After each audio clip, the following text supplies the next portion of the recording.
Information treasury کے معزز ناظرین کرام السلام علیکم۔ ناظرین، خواتین کی زندگی کا سب سے اہم موڑ اس وقت آتا ہے جب کہ وہ حاملہ ہوں اور 9 ماہ کا عرصہ بخیریت گزر جائے، لیکن ان 9 ماہ کے دوران عورت کو مختلف قسم کے مسائل کا سامنا بھی کرنا پڑتا ہے اور کئی ایسی احتیاط سے بھی گزرنا پڑتا ہے جو بچے کی زندگی اور ماں کی صحت کے لیے سب سے زیادہ ضروری ہوتی ہیں۔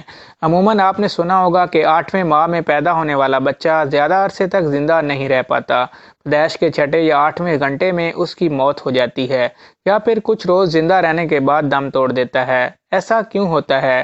ویڈیو میں آگے بڑھنے سے پہلے ویڈیو کو لائک کر دیں، چینل کو سبسکرائب کر دیں اور بیل آئیکن کو بھی پریس کریں۔ ناظرین، حمل کے 8ویں ماہ کو خطرناک کیوں کہا جاتا ہے؟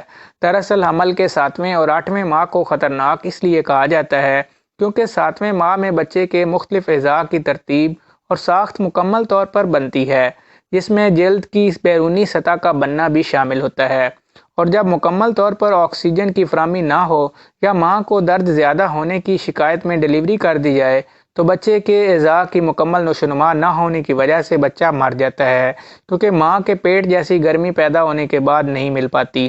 لیکن ڈاکٹر بتاتے ہیں کہ 7ویں ماہ کا بچہ مناسب ماحول ملنے پر زندہ رہ جاتا ہے، یعنی 7ویں ماہ کے بچے کے زندہ بچنے کے امکانات بہت زیادہ ہوتے ہیں۔ 8ویں ماہ کے دوران بچے کا جگر، گردے اور مدافعتی نظام کی نشوونما ہوتی ہے اور اس دوران ان کا دل بھی نشوونما کے آخری مراحل میں ہوتا ہے۔ اس لیے یہ ماہ خطرناک ہوتا ہے کیونکہ اس میں ڈیلیوری ہونے پر پیدا ہونے والا بچہ زیادہ دیر تک زندہ نہیں رہ پاتا۔ اس کی ایک وجہ ماں کے جسم سے الگ ہونے پر بچے کے جسم میں ایک ایسے کیمیکل کا اخراج ہوتا ہے جس سے بچے کے پھیپھڑے صحیح سے کام نہیں کر پاتے۔ یوں اس ماہ میں پیدا ہونے والے بچے کی زندگی کے امکانات کم ہوتے ہیں۔ دنیا بھر میں ایسا بہت کم دیکھا گیا ہے کہ 8ویں ماہ میں پیدا ہونے والے بچے زندہ رہے ہوں، کیونکہ اس ماہ میں دماغ اور اعصابی نظام کی رگیں آپس میں جڑ کر مضبوط ہوتی ہیں۔ ویڈیو کو لائک کر دیں، چینل کو سبسکرائب کر دیں۔ Thank you.